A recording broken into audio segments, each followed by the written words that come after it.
was 2 weeks overdue, and at the onset of labor, I was not ready. I was just like, no, not yet. Wait a minute, just a couple of more hours. And I was actually asking God, please, can you just give me a couple more hours just to be myself, just to be to myself? Because it was like at that moment that I realized it was no longer me, just me.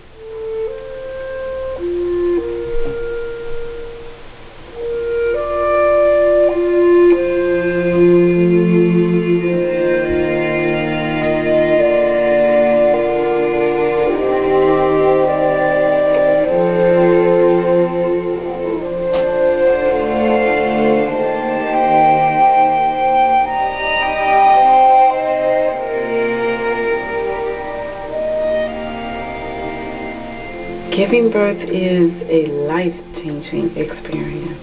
Giving birth was the opening of godliness in my life. Well, giving birth was it's a trip that I only wanted to go on one time.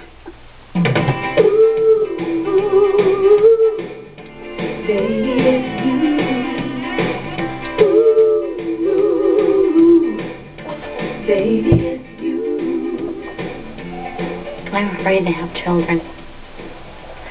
I'm afraid to have children because I do see parts of my mother in me. And I have seen some of the pain that I've caused my mother. And I have felt the pain that she's caused me. And I don't want that repeated. When I first had her, you know how your hormones are all changing and you're real emotional and stuff. We were just laying in the bed and she was laying next to me. And I just started crying because I felt bad that I brought her, you know, into this world like this. And I don't know, I'm just scared. I'm scared for her because there's a lot of things going on. My birth mother gave me up because she was single, and I don't know if I really want to say this. I was the product of a date rape, and it just wasn't a good thing. A lot of people thought I was ruining my life by having this baby, but it gave me life. And the first minute I saw her, I knew I had a purpose, I had a connection, and that's really when I feel my life began. Behold, O God.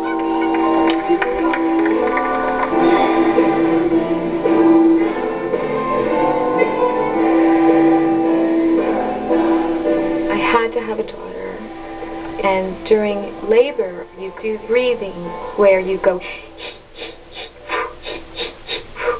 and in the middle of this, you know, in the middle of 22 hours of labor, I suddenly realized I should not be saying he because I want a daughter, so I switched it to she,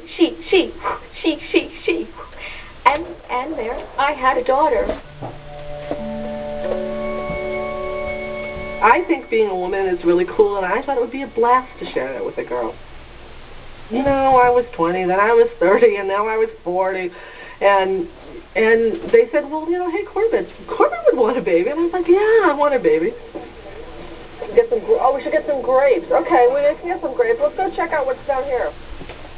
And my friends were just like, you can't be serious. You're 42 years old. You're going to do what? You're going to adopt a baby with cerebral palsy. You don't know anything about this kid. You know nothing about her family. You know nothing about what's going to happen to her. You'd like to taste the dried apricot? I was like, well, I just don't have a belief of a cruel God. I feel like if God says a baby is falling from the sky, you're just supposed to say, okay, and put out your arms and catch. What do you think, Mitch? God. You like apricot. Okay. Okay, I'm going to put the rest in the basket. this is making this part of my life that I was sort of coasting for the last 5 years. I thought, oh, well, you know, I guess everything's not perfect, but I'll just kind of, and now I'm like, no, if that's not good enough for her, if she deserves better than just coasting, then I deserve better than just coasting. And that was a side effect I really didn't expect. Oh, what I see over there?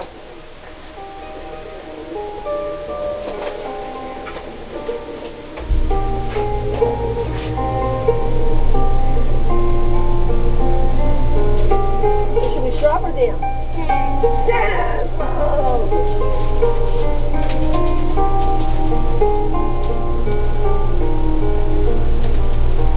When my daughter was born, the government went to her birth mother and said to her birth mother, listen, we're never going to find a home for this kid, and so you just need to sign these papers and put her in an institution. 3 times this young woman just said, no, I really love this baby, and I am not going to let that happen to my kid.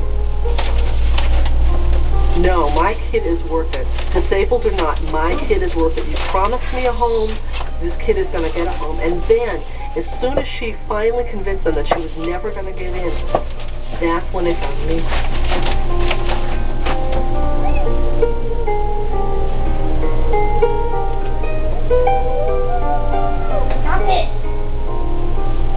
The reality is that I live in a culture of people who look like me and move through space like I do, and I really thought that it would be really cool to have a kid to share that with. In her world. Kids in her world now know, and parents now know. Oh, one of the things people in wheelchairs can do is be a mother, which they didn't have a clue about before we kind of came along.